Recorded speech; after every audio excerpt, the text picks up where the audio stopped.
National highway number 27 road બન્યા તો હજુ ઘણો સમય પણ નથી થયો અને રોડ ઉપર મોટા મોટા ખાડાઓનું સામ્રાજ્ય છે. થરાદ રાધનપુર નેશનલ હાઈવે ઉપર અકસ્માતો સર્જાતા હોય છે. સદનસીબે જાનહાનિ ટળી. કાંકરેજ તાલુકાના વેપારી મથક થરામાંથી બળતણ લાકડું ભરીને મોરબી જઈ રહેલ આઈસર ગાડી RTOR રજિસ્ટર GZ36T6560 નંબરનું આઈસર નડ્યો અકસ્માત. ડ્રાઈવરનો આબાદ બચાવ.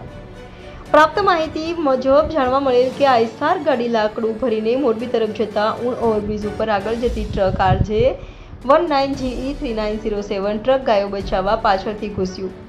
લાકડા ભરેલું આઈસરનો સર્જાયો અકસ્માત. શિહોરીથી Radhanpur national highway number 27 road ઉપર સ્ટ્રીટ લાઇટો, રોડ ઉપર પડેલા ખાડાઓ અને રખડતા આખલાઓના કારણે મોટા અકસ્માતો સર્જાય છે.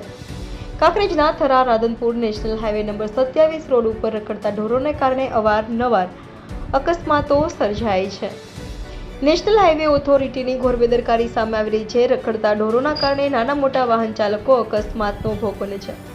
વાહન ચાલકો ટેક્સ ભરીને પણ અકસ્માતનો ભોગ બને છે. શું તંત્ર અધિકારીઓ દ્વારા કડક સૂચનાઓ આપવામાં આવે છે એને ઘોળીને પી ગયા છે કે પછી તંત્રની સાંઠગાંઠ જવાબદાર છે એ સમજાતું નથી.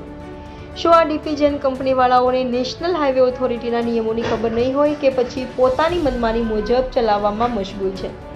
વાહન ચાલકો અકસ્માતોમાં નુકસાની વેઠવાનો વારો આવે છે અને ટોલ પ્લાઝાવાળાઓ ટેક્સ રૂપિયા વસૂલીમાં આનંદ આપે છે. રિપોર્ટર ભગવાન રાયગોર, ઇન્ડિયા 24 ન્યૂઝ, કાંકરેજ.